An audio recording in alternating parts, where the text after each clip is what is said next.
80s heat, 80s heat, friendship, laughs, and camaraderie. Well, now that we got About this, your child, now that we got this pumpkin spice foolishness out of the way, and he's pumpkin pecan.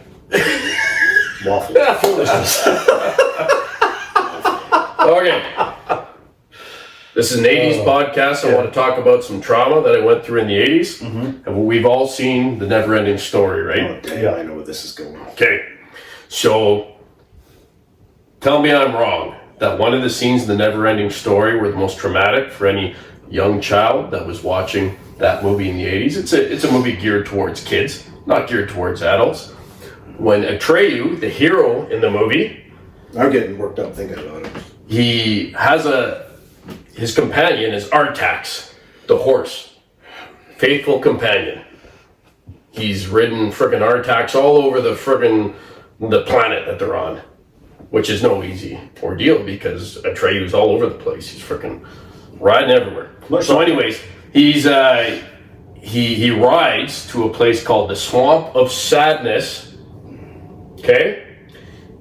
If you're going to be riding your horse, maybe you don't ride to the Swamp of Sadness. I'm not even sure what the purpose of that was. If you watch the movie, he's trying to find some giant turtle that's supposed to bestow some knowledge on him that he doesn't even get any knowledge from this frickin' giant turtle. Anyways, he rides Artax to the Swamp of Sadness, and rather than just roping him to a tree on the edge of the Swamp of Sadness, he guides Artax into the swamp and makes it a good little distance, makes it a good little jaunt into the swamp, but lo and behold, the Swamp of Sadness is basically quicksand, and Artax slowly sinks to his demise while Atreyu cries and screams as he watches as his horse sinks and dies into the stupid swamp that Artax never should have been in the first place. There's no reason. You're not going to ride Artax in the swamp. Like, what did you think was going to happen, right? And so he ends up murdering Artax. It's completely negligent. I feel like an investigation is warranted. That's it. That's what I said. I was absolutely traumatized. Very well put, by the way. Yeah. I'm a little bit traumatized now just listening to you. I'm traumatized that you're traumatized. I'm re-traumatized. Yeah. That you're traumatized. Oh, are you? Okay. Well, do you want a hug? Yeah, I do. Okay.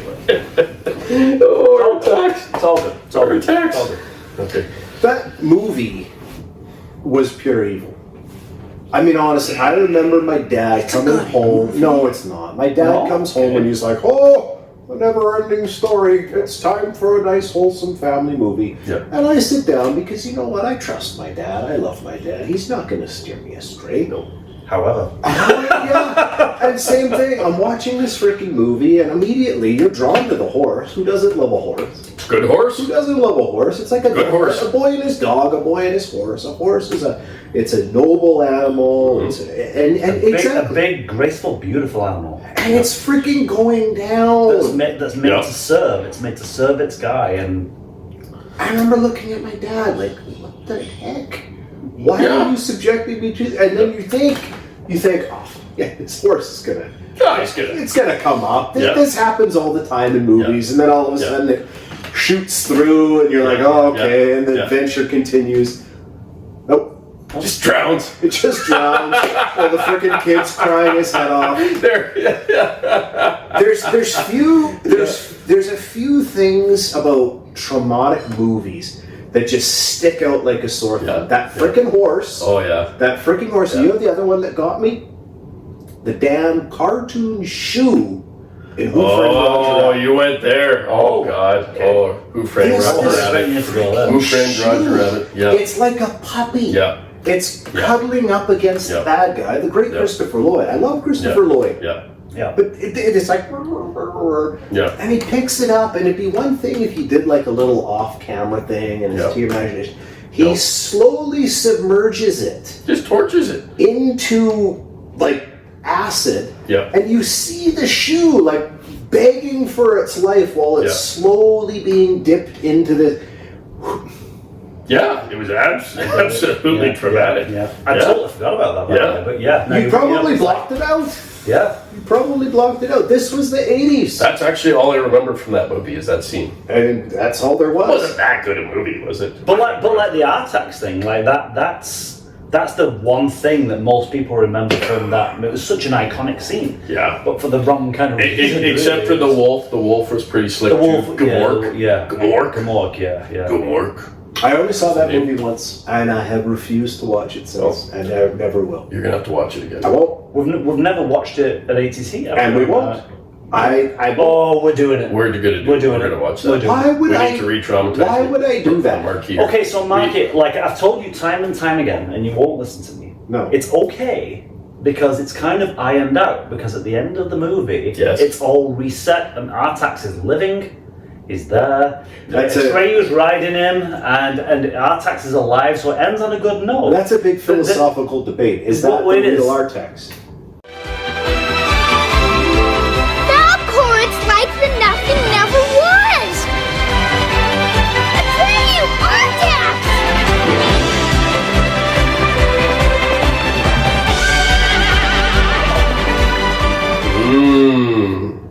Is that the real? Yeah. It's like when we teleport. Is it the same person? Yeah. I challenge that was really Artax. So I don't know. I think you're meant to believe that it is. It's just everything's been reset, right? And it's Atreyu on Artax. It's the same Atreyu, like with the same memories doing this at the end, right? It's the same guy. Yeah. Same one.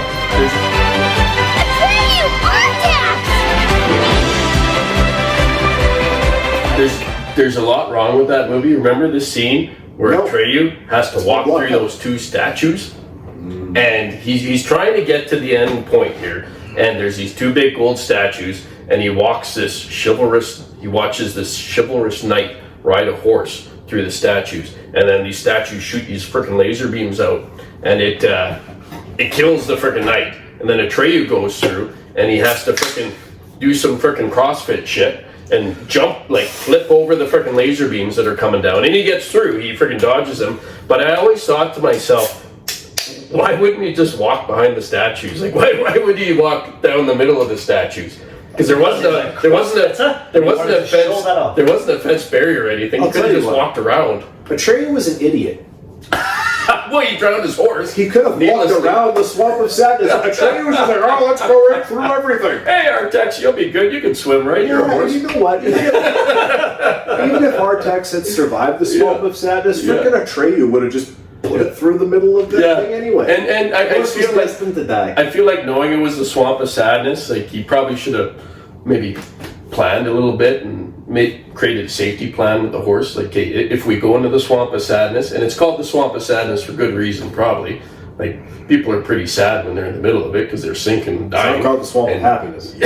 Yeah, if it was a swamp of happiness, I would do my utmost to circumvent that swamp. Yeah. I would. Yeah. Yeah. There has to. It can only be so big. Yeah. There has to be a way around the swamp of sadness. There has to be. And he didn't even get anything out of it at the end. His horse drowned, and this big stupid turtle didn't give him anything other than you're fucked because the nothing's coming.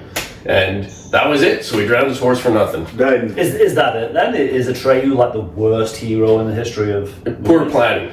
Poor planning. worst hero in the history of. He's got to be up there. In his defense, he was probably like 13. I don't Well, he was a care. young kid. You mean to tell me that when you're 13 No excuse, years Jake. old, No excuse. I had pets when I was 8, and I'd be like, you know what wouldn't be a good idea?